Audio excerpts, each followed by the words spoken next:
Now let's take a further step into wide world of beautiful sounding chord progressions.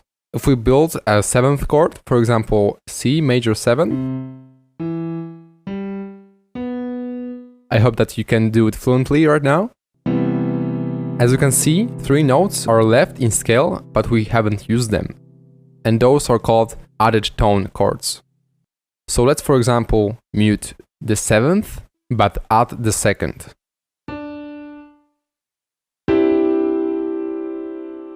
Let's hear what happens if we unmute the 7th. It's way more complex. Let's now try it with the 4th.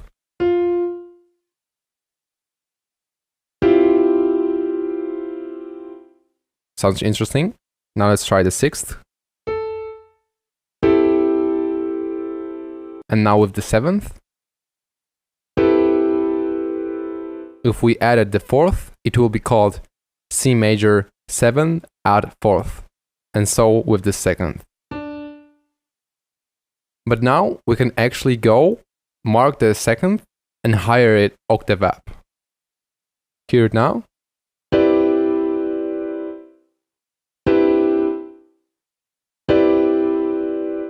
And same thing with the 4th, as we had it here. Let's take it octave up. Doesn't sound that good by itself, but it will for sure sound good in some advanced jazzy chord progression. Now let's try the 6th. As you can hear, the 2nd worked the best for now. So if we have a 2nd here, but octave up, we call it a 9th, because it's 1, 2, 3, 4, 5, 6, 7, 8, 9. So it's 9th. In notation, you would say C major add 9th, but if you use C major add 2nd, it's also proper and right. Same further, if we have here a 9th, so here we have a 10th and 11th. So we would say C major add 11th. But if you say C major add 4th, it's also no mistake. So now, for example, let's build a chord from 2nd note of the scale. So it will be a D minor, because we have a D, 1, 2, 3, and F. And it's a minor 3rd, so it's a minor chord. Let's build it further. 1, 2, 3, 1, 2, 3. So it doesn't sound sad, right? As I said, that you can say that minor chords are sad, but it's not the case always.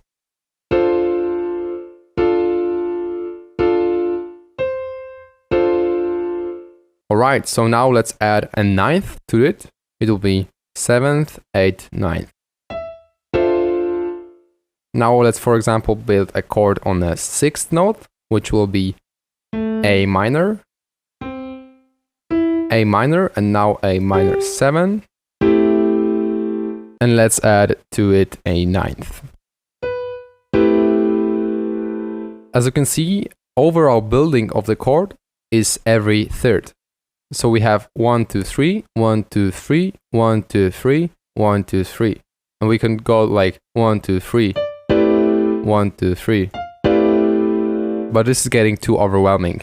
So 5 notes in a chord is like a safe amount. If you're crazy, you can experiment with more notes, but let's stay for now with just 5 notes. So we have this kind of housey progression right here.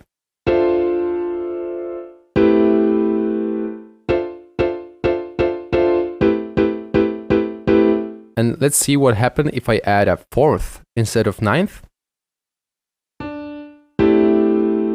And let's, for example, take the first 3 notes higher an octave to make new feeling of the chord.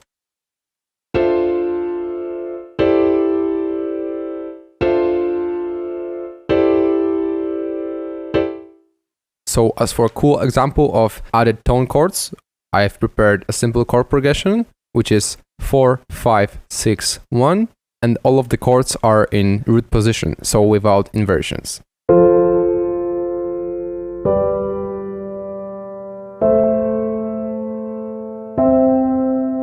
And And now look what happened if I add to every of these chords a second. So here's our root, and I add a second here, second here, second here, and second here. Hear it now.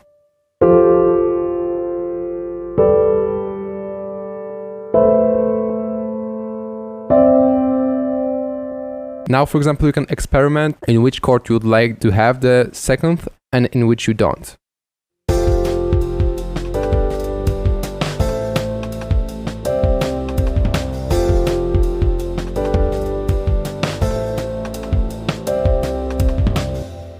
So for example, now when we have this super easy chord progression, you can experiment with the order of the chords. For example, take a listen.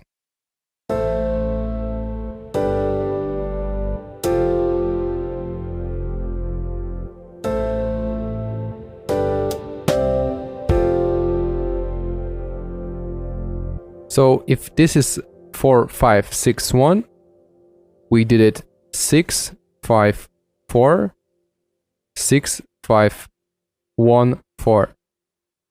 So in practice, it looked like this.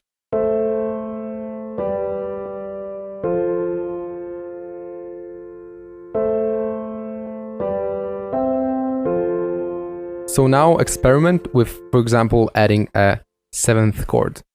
But to do it, you need to specify your root note of the chord. So in our case, as we said earlier, this is without inversions, so the position is the root.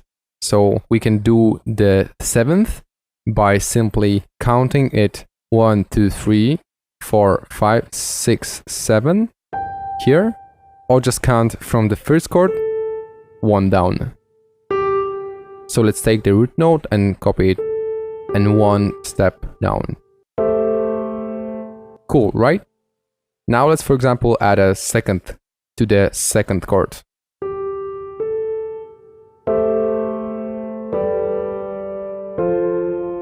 And you can hear that this chord, comparing to this, is kind of empty. So we need to add some spiciness to it, as we do with adding tone concept. So let's add a 9th here, or 2nd, and for example 7th. Sounds super cool, right? Without and with.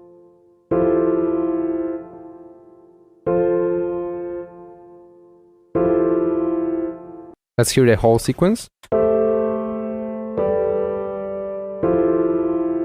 Now you can hear that this doesn't really fit.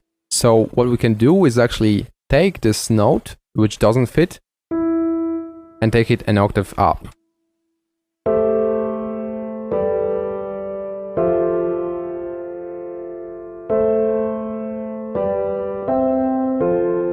And same thing with the notes here. For example, let's add a 9th here, or 2nd. Also here. And maybe also here, why not? I'm sure that you get the concept.